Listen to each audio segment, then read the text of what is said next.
أهلا بيكم معانا النهاردة في تحليل معمق جديد. النهاردة بقى هنغوص في تفاصيل واحدة من أكبر شركات التطويع العقاري في مصر والمنطقة، مجموعة طلعت مصطفى القابضة اللي هي TMGH. أداء الشركة الفترة الأخيرة كان بصراحة ملفت جدا، أرباح بتقفز ومشاريع ضخمة بنسمع عنها بره مصر. المصادر اللي معانا هي تحليلات مالية مفصلة بتقيم أداء الشركة ووضعها دلوقتي وتوقعاتها كمان للمستقبل. مهمتنا النهاردة واضحة، عايزين نفهم إيه القصة ورا الأرقام دي. هل النمو الرهيب ده مجرد طفرة وهتعدي، ولا دي بداية مرحلة جديدة فعلا ومستدامة؟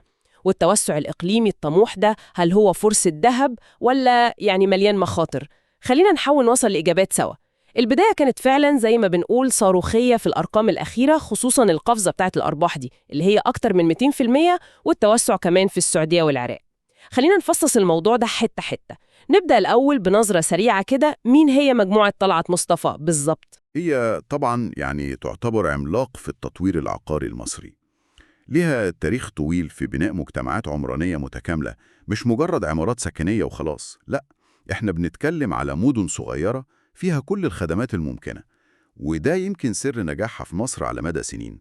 وشغالة كمان في قطاع الفنادق الفخمة والمراكز التجارية الكبيرة اللي بتخدم المشاريع السكنية بتاعتها.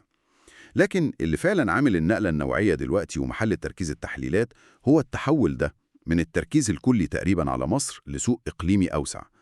الخطوات الجادة اللي بنشوفها في السعودية والكلام عن مشاريع في عمان والعراق، ده بيغير شكل اللعبة خالص بالنسبة للشركة.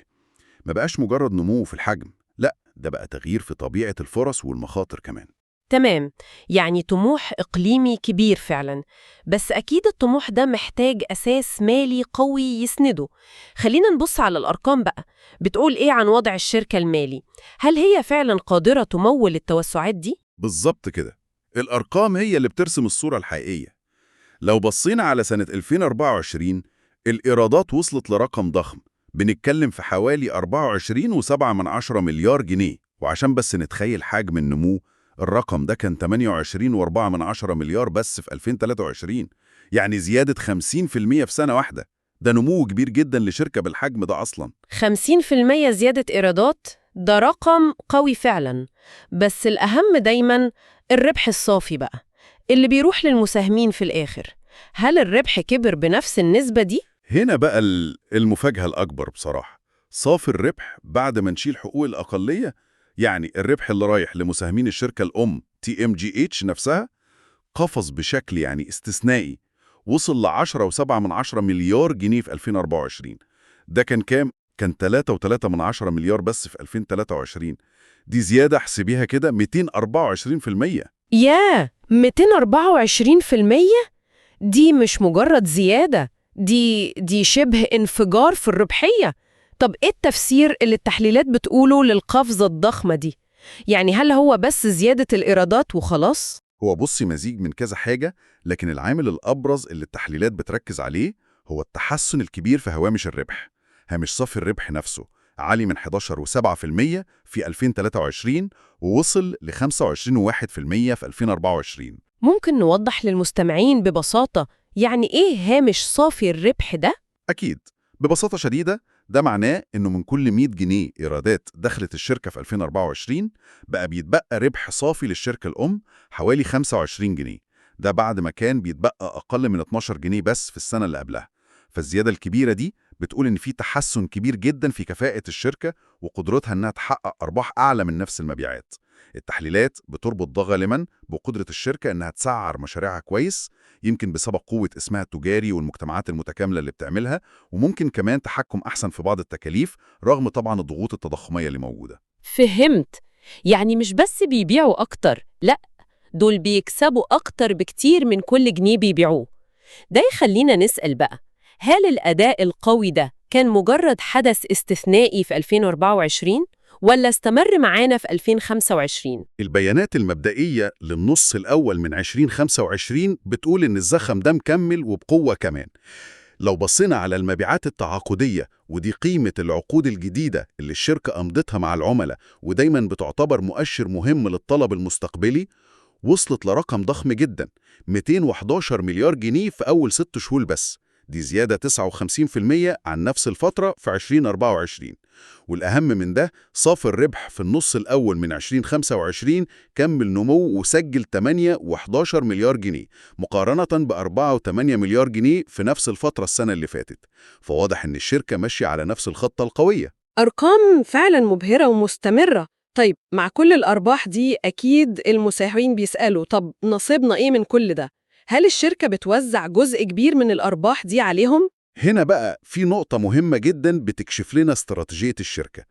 الشركة أعلنت توزيع أرباح نقدية عن سنة 2024 بقيمة 0.25 جنيه للسهم الواحد، ربع جنيه يعني. ربع جنيه للسهم؟ مقارنة بحجم الأرباح اللي وصل ل10.7 مليار، الرقم ده يبدو قليل قوي. إيه الرسالة ورا سياسة التوزيعات دي حسب التحليلات؟ بالظبط، نسبة التوزيع من الأرباح تعتبر منخفضة جدا، وده بيدي إشارة قوية جدا إن الإدارة العليا للشركة يعني بتفضل بشكل واضح إنها تعيد استثمار الجزء الأكبر من الأرباح دي. عايزين يمولوا بيها خطط النمو والتوسع الضخمة اللي اتكلمنا عنها، خصوصا المشاريع الجديدة في السعودية والعراق وغيره، بدل ما يوزعوها على المساهمين كفلوس نقدية فورية. هي رسالة واضحة، الأولوية دلوقتي هي لتخطيط النمو المستقبلي الطموح ده. يعني ده رهان على المستقبل أكتر ما هو مكافأة للحاضر. وده يخلينا نبص بقى على تقييمات المحللين نفسهم للسهم. هل شايفين إن القيمة العادلة للسهم المفروض تكون أعلى بكتير بناء على الأداء ده والتوقعات المستقبلية؟ بصي، هو في تقديرات مختلفة طبعا، لكن مثلا وحدة الأبحاث في مباشر في تقرير ليهم قريب قدروا القيمة العادلة للسهم طلعت مصطفى بحوالي 91.4 جنيه. بس مهم نوضح إن ده تقدير تحليلي لقيمة السهم بناء على دراستهم للأساسيات المالية وتوقعات النمو، يعني هو مؤشر أو بنش مارك للمستثمرين، لكنه مش توصية مباشرة بالشراء أو بيع ولا ضمانة لسعر السهم في السوق اللي بيتأثر بعوامل تانية كتير زي العرض والطلب ومعنويات المستثمرين نفسهم. مفهوم. طيب بما إن الشركة بتراهن بكل قوتها على النمو المستقبلي وبتحتجز الأرباح عشان تموله، خلينا نتعمق أكتر في فرص النمو دي.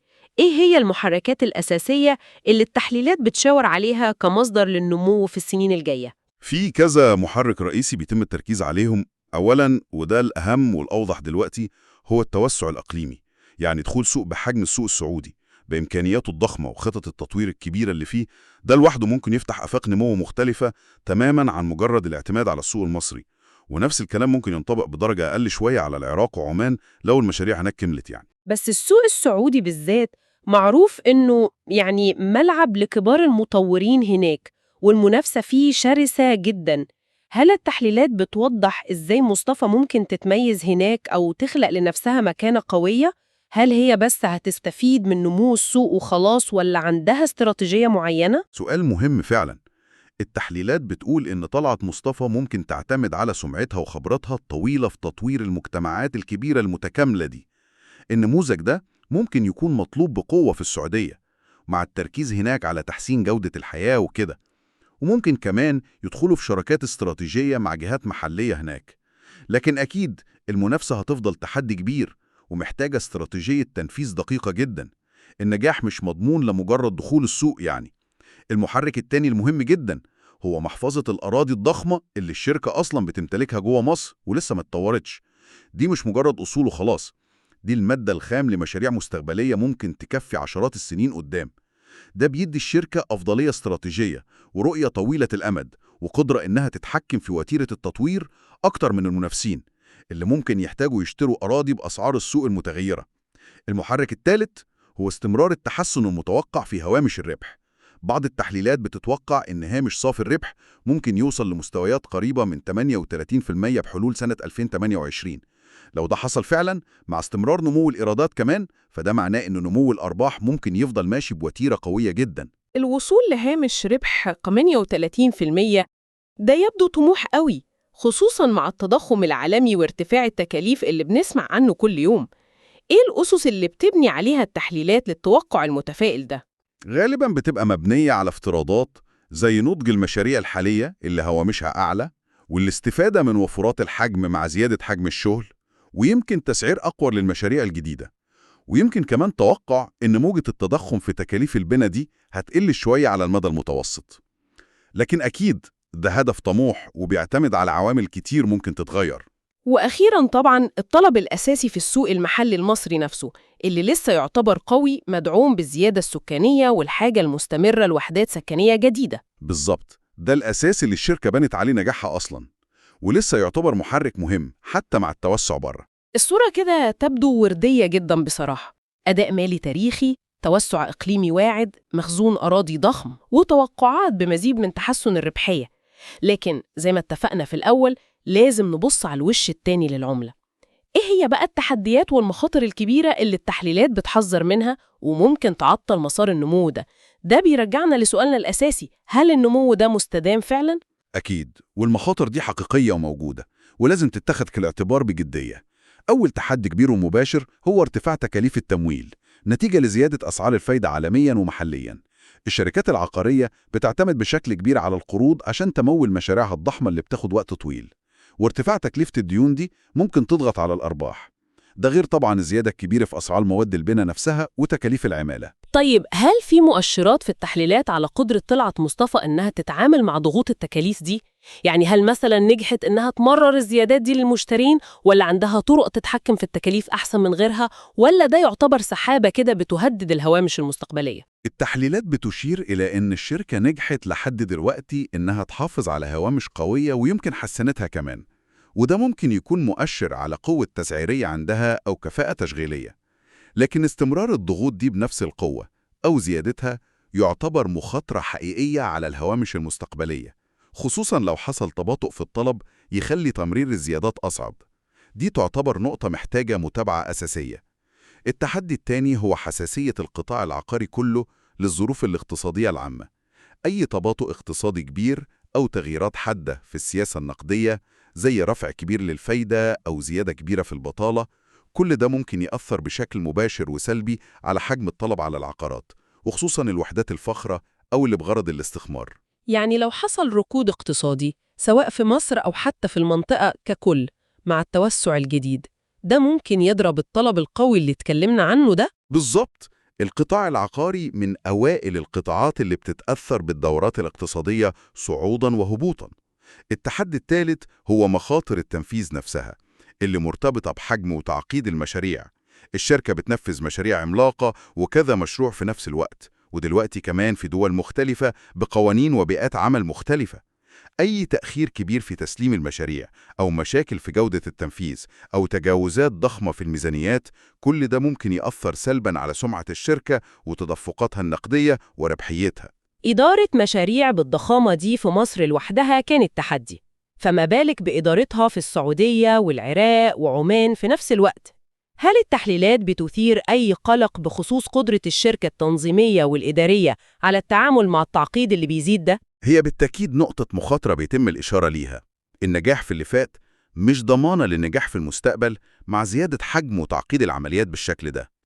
القدرة على التنفيذ المتقن عبر كذا سوق في نفس الوقت هتكون اختبار حقيقي لقدرات الشركة الإدارية والتشغيلية. وأخيراً، المخاطر المرتبطة بالتوسع الإقليمي نفسه. كل سوق جديد ليه تحدياته الخاصة من ناحية القوانين والتشريعات، الثقافة المحلية، طبيعة المنافسة، الاستقرار الاقتصادي والسياسي. دي كلها عوامل تعتبر خارجة عن سيطرة الشركة وممكن تأثر على نجاح استثماراتها هناك. الصورة كده بقت متوازنة أكتر، عندنا محركات نمو قوية جداً، وفي المقابل تحديات ومخاطر حقيقية ليها علاقة بالتكاليف والاقتصاد والتنفيذ والأسواق الجديدة. في النهاية بقى، التحليلات بتميل أكتر لأنهي اتجاه؟ يعني هل بتشوف إن فرص النمو أقوى من المخاطر؟ بشكل عام، التقييمات اللي بنشوفها لسه بتميل للنظرة الإيجابية على المدى الطويل. ده مع التأكيد طبعاً على قوة المركز المالي الحالي للشركة وحجم الفرص المتاحة قدامها، خصوصاً من التوسع الإقليمي ومحفظة الأراضي. لكن كلها بتشدد على ضرورة المتابعة اللصيقة جداً للمخاطر اللي قلناها دي، لأن أي تعثر كبير في التنفيذ مثلاً أو تدهور حاد في البيئة الاقتصادية ممكن يغير الصورة بسرعة. يعني نقدر نقول إن القصة اللي بتحكيها التحليلات هي قصة شركة عندها طموح كبير جداً، مدعوم بأداء مالي قوي مؤخراً، لكنها بتدخل مرحلة جديدة محتاجة قدرة فائقة على التنفيذ وإدارة المخاطر في بيئة معقدة ومتغيرة. السؤال ما بقاش بس عن هل الشركة هتقدر تنمو، قد ما بقى عن مدى كفاءتها في إدارة تعقيدات المرحلة الجاية دي. ده تلخيص دقيق جدا. كلمة السر فعلا في المرحلة الجاية لطلعت مصطفى هي عنصر التنفيذ. وبالنسبة بقى للمستثمر اللي بيتابع السهم ده، إيه الخلاصة العملية ليه؟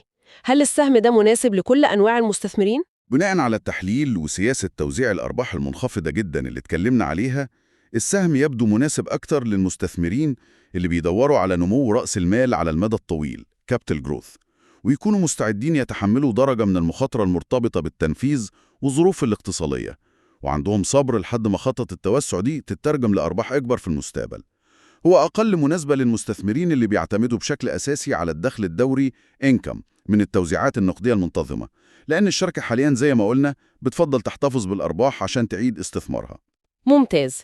يبقى كده لخصنا الصورة: شركة في مرحلة نمو متسارع، أرقام مالية قوية مؤخراً، خطط توسع إقليمي طموحة، محفظة أراضي استراتيجية، ولكن في المقابل مخاطر تشغيلية واقتصادية وسياسة توزيع أرباح موجهة أكتر لإعادة الاستثمار مش للتوزيع النقدي.